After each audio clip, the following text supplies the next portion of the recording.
Welcome to my YouTube channel. तो बच्चों, आज मैं आपको क्लास थर्ड के लिए चैप्टर नंबर 18 को पढ़ाऊंगी। देखो, यहाँ पर मैंने सभी क्वेश्चन आंसर आपके लिए हैंड टू हैंड लिख रखे हैं ताकि आपको अलग अलग वीडियो देखने में थोड़ा भी टाइम वेस्ट ना करना पड़े। तो चलो पढ़ना स्टार्ट कर देते हैं। बुक के पेज नंबर 118 पर चैप्टर नंबर 18 है। इसका नाम है ऐसे भी होते हैं घर। यानी कि बच्चों, आपको इस चैप्टर में अलग अलग तरह के घरों के बारे में पढ़ाया जाएगा कि पहाड़ी इलाकों में जहाँ ज़्यादा बर्फ़ पड़ती है किस तरीके के घर होते हैं, जहाँ ज़्यादा बारिश होती है वहाँ पर किस तरह के घर होते हैं। तो देखो, जैसे जैसे आप चैप्टर पढ़ते जाओगे आपको अच्छे से पूरा चैप्टर समझ में आता जाएगा। यहाँ पर नाम लिखा है सबसे पहले नसीम का। मेरा नाम नसीम है। नसीम अपने स्कूल के बारे में आपको बता रहा है कि बताता है कि मैं श्रीनगर में रहता हूँ। सभी बच्चे जानते हैं श्रीनगर के अंदर बर्फ़बारी होती है ना। तो कल से हमारे स्कूल में बहुत चहल पहल है। क्या बताता है वो?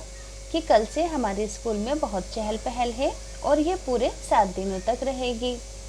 फिर कहता है कि जानते हो क्यों? क्योंकि हमारे स्कूल में कैंप जो लग रहा है और इस कैंप में दूसरे स्कूल के दूसरे शहरों के बच्चे आकर रहेंगे। यानी कि वो समर कैंप पर आए हैं बच्चे घूमने के लिए श्रीनगर के अंदर। इनके स्कूल में देखो इस तरीके से मैदान में टेंट लगाए गए हैं बच्चों के लिए। वो अगले 7 दिन तक आकर इन्हीं टेंटों के अंदर रहेंगे और तरह तरह की कैंप में एक्टिविटीज़ करेंगे। हम अब फिर आगे नसीम कहता है कि हमने स्कूल को खूब अच्छे से सजाया है। कुछ बच्चों ने कपड़ों की कतरनों से झालरें बनाकर उन्हें दरवाजे में लगा दिया है। कुछ ने बादाम के छिलकों से पोस्टर बनाए हैं। कहीं तो सूखे पत्ते तथा लकड़ी के बुरादे से रंगोलियां भी बनाई गई हैं। यानी कि बच्चों का स्वागत करने के लिए इस श्रीनगर के स्कूल के बच्चों ने अपने स्कूल को बहुत अच्छे से सजाया है। अब हम आ जाते हैं पेज नंबर 119 पर। यहाँ पर कहा गया है कि आज कैंप का पहला दिन है तो सभी बच्चे आकर इकट्ठे हो गए हैं और सभी एक दूसरे को अपना इंट्रोडक्शन दे रहे हैं। तो सबसे पहले जो इंट्रोडक्शन दिया है वो भूपेन ने अपने समूह का दिया है। किसने दिया है? भूपेन ने अपने समूह का। देखो उसने क्या इंट्रोडक्शन दिया कि भूपेन ने अपना नाम बताया और कहा कि मैं आसाम का रहने वाला हूँ और असम में बच्चों इस तरीके से बांस के खंभों पर, लकड़ी के खंभों के ऊपर घर बनाए जाते हैं। क्या कहा उसने कि मैं असम के मोलन गांव से आया हूँ। कौन से गांव से? मोलन। हमारे यहाँ बहुत बारिश होती है इसलिए हमारे घर ज़मीन से लगभग 10 से 12 फुट ऊंचे बने होते हैं। क्यों बने होते हैं बच्चों ये ज़मीन से 10 से 12 फुट ऊंचे? क्योंकि बारिश से जब पानी भर जाता है ताकि पानी इनके घरों के अंदर बारिश का ना भरे।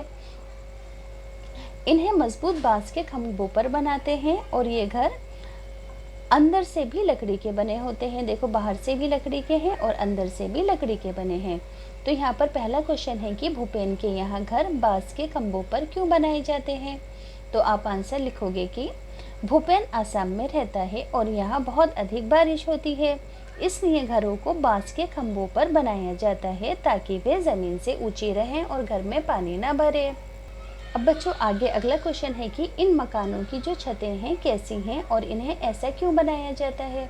तो बच्चों इन मकानों की छतें ढलवा होती हैं, जैसे कि झोपड़ी की छत होती है इस तरीके से, ताकि इन पर बारिश का पानी इकट्ठा ना हो, इसलिए इनको ढलवा बनाया जाता है। अब देखो अगला क्वेश्चन है कि इन मकानों के अंदर जाने का क्या तरीका है। तो इन मकानों में बांस की सीढ़ियाँ होती हैं। अगला क्वेश्चन है कि रात के समय इन मकानों की सीढ़ी क्यों हटा देते हैं। तो रात के समय इन मकानों की सीढ़ी इसलिए हटा देते हैं ताकि कोई जानवर घर में ना घुस सके। अब देखो, अब बारी आती है दूसरे बच्चे की जिसका नाम चमेली है। अब ये अपना इंट्रोडक्शन देती है। ये कहती है कि मैं मनाली से आई हूँ और हमारे यहाँ इस तरीके के घर होते हैं। देखो ऐसे इसकी छतें भी ढलवा हैं क्योंकि यहाँ पर बर्फ़बारी होती है। जो एक पहाड़ी इलाका है, हमारे यहाँ भी बारिश बहुत होती है और बर्फ़ भी बहुत पड़ती है। जब ठंड ज़्यादा हो जाती है तब धूप में बैठना अच्छा लगता है। हमारे मकान पत्थर तथा लकड़ी के बने होते हैं। यहाँ पर मकान कैसे बने होते हैं? पत्थर तथा लकड़ी के होते हैं क्योंकि यहाँ पर भी बर्फ़बारी और बारिश ज़्यादा होती है। आगे है चमेली का घर किस इलाके में है। तो चमेली का घर मनाली में है जो पहाड़ी इलाका है। चमेली और भूपेन के मकानों की छतों में क्या क्या समानता है। तो दोनों की ही छतें कैसी हैं? ढलान वाली होती हैं। आगे है ऐसी छतों पर इन इलाकों में इन्हें क्या मदद मिलती है। तो देखो इन पर बारिश का पानी और बर्फ इकट्ठी नहीं होती है। अब देखो आगे है, मिताली और अनुज ने बताया। अब मिताली और अनुज दिल्ली से आए हैं। उन्होंने सबको दिल्ली की तस्वीरें दिखाए। तस्वीरों में ऊंची ऊंची इमारतें देखकर भूपेन बोला, अरे इतने ऊंचे मकान, इन पर ऊपर तक कैसे चढ़ते होंगे। जो बच्चे दिल्ली के हैं वो अच्छे से जानते हैं कि दिल्ली के अंदर हम ज़्यादातर लोग फ्लैट्स में रहते हैं और बड़ी बड़ी बिल्डिंग्स में रहते हैं और कुछ लोग घरों में भी रहते हैं। तो इसका अगला क्वेश्चन है कि बहुमंजिला मकानों में ऊपर कैसे चढ़ते होंगे। तो इनमें लिफ्ट का इंतज़ाम किया जाता है ऊपर चढ़ने के लिए। अब इसी तरीके से देखो बच्चों, दिल्ली के बारे में यहाँ पर कुछ खास बातें बताई गई हैं। दिल्ली क्या है सभी बच्चे जानते हैं, हमारे देश भारत की राजधानी है। दिल्ली और उसके जैसे बड़े शहरों में गांव और कस्बों से लोगों को काम की तलाश में आना पड़ता है। समझ में आया कि दिल्ली के अंदर गांव और कस्बों से आकर लोग नौकरी की तलाश में आकर रहते हैं। ये लोग अक्सर शहर में ही बस जाते हैं। यहाँ रहने वाले लोग ज़्यादा हैं और जगह बहुत कम है, तो बहुत लोगों के पास मकान होते ही नहीं हैं। यहाँ पर उन्हें झुग्गी झोपड़ियों के अंदर रहना पड़ता है और कई लोगों के पास तो वो भी नहीं होती हैं और उन्हें फुटपाथ पर ही रहना पड़ता है। अब देखो अगला बच्चा है कांशीराम। अब कांशीराम ने बताया कि वो राजस्थान से आया है और यहाँ पर इस तरीके के फूस और मिट्टी के बने हुए घर होते हैं, क्योंकि बच्चों राजस्थान के अंदर रेगिस्तान होता है, हर तरफ रेती रेत होता है और बहुत अधिक गर्मी होती है, तो इस वजह से यहाँ पर इस तरीके के घर बने होते हैं। तो कांशीराम कहता है कि मैं राजस्थान के एक गाँव से आया हूँ। हमारे यहाँ बारिश बहुत कम होती है और बहुत ही ज़्यादा गर्मी पड़ती है। हम लोग मिट्टी के घरों में रहते हैं। घरों की दीवारें बहुत मोटी मोटी होती हैं। इन दीवारों को मिट्टी से लीप पोत कर सुंदर बनाया जाता है। छतें कटीली झाड़ियों की बनी होती हैं, देखो जैसे कि आपको इस पिक्चर के अंदर दिख रही हैं। इसी तरह सभी टोलियों ने अपने अपने बारे में बता दिया। बच्चों ने फिर तरह तरह के नाच किए, अपनी अपनी भाषा के अंदर अपनी अपनी साइड के गाने गाए, लोकगीत गाए अपनी अपनी लैंग्वेज के अंदर। सब ने इलायची और बादाम डाला हुआ कहवा पिया, बहुत मज़ा आया। शाम को हम सब डल झील भी घूमने गए। बच्चे क्या बताते हैं कि शाम को सभी बच्चे डल झील गए और यहाँ पर इन्होंने हाउस बोट देखी, ये रही हाउस बोट है ना, और शिकारे में भी बैठे।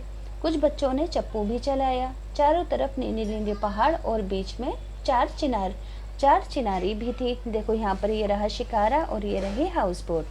तो अब बच्चों यहाँ पर कुछ क्वेश्चन है कि हाउस बोट दूसरे घरों से अलग कैसे है। तो हाउस बोट तैरती रहती है। यहाँ पर लिखना पानी पर, क्या लिखोगे, पानी पर, पानी पर, पानी पर। इस जगह लिखना हाउस बोट पानी पर तैरती रहती है, जबकि दूसरे घर एक ही जगह पर रहते हैं। अगला क्वेश्चन है बच्चों यहाँ पर, क्या तुम ऐसे घर में रहना पसंद करोगे और क्यों। तो हाँ, मैं ऐसे घर में रहना पसंद करूँगी क्योंकि मुझे नाव की सैर करना और पानी में तैरना अच्छा लगता है। अब बच्चों यहाँ पर कुछ पिक्चर्स हैं, आपको पिक्चर को उनसे मिलाना है। देखो ये जैसे कि बर्फ़ का घर है, इग्लू है। ये क्या है बच्चों, सेकंड नंबर पर हाउस बोट है, तो हाउस बोट को हाउस बोट से मिलाएंगे। ये क्या है, बहुमंजिला इमारत है ना। और ये क्या है, झोपड़ी है ना। तो इसको झोपड़ी से मिला, नहीं ये तंबू है बच्चों, झोपड़ी नहीं होगी, ये तंबू है, कपड़े का बना हुआ है ना, तो ये तंबू होगा चौथे नंबर पर, तंबू।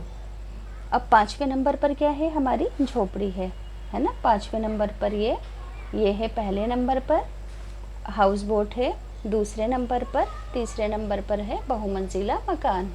अगला क्वेश्चन है बच्चों कि तुम्हारा घर किन किन चीज़ों से बना है, जैसे कि लोहा, पत्थर, ईंट है ना, कांच के दरवाजे भी है, लकड़ी भी है, चूना, मिट्टी है ना, इन सब चीज़ों से मिलकर बना है। तो आप यहाँ पर मार्क कर देंगे। अपने घर के आसपास के मकानों को देखो, वो किन चीज़ के बने हैं। तो आसपास के मकान भी हमारे ईंट, सीमेंट, बालू, लोहा, चूना, ग्लास, पत्थर, मिट्टी इत्यादि से मिलकर बने हैं। अब देखो यहाँ पर मकान किन चीज़ों से बनते हैं, उन चीज़ों के आपको नमूने इकट्ठे करने हैं, तो ये तो आप खुद कर सकते हैं। अब आगे है, आओ ईंट बनाए। तो चिकनी मिट्टी को गूंद लो, खाली माचिस में दबाकर भरो, सुखा कर निकालो, तुम्हारी छोटी सी ईंट तैयार हो गई। अपनी ईंटों पर तरह तरह के रंग करो और इन पर अपने नाम लिखो और सभी ईंटों को मिलाकर एक रंग बिरंगा आप घर बनाओ।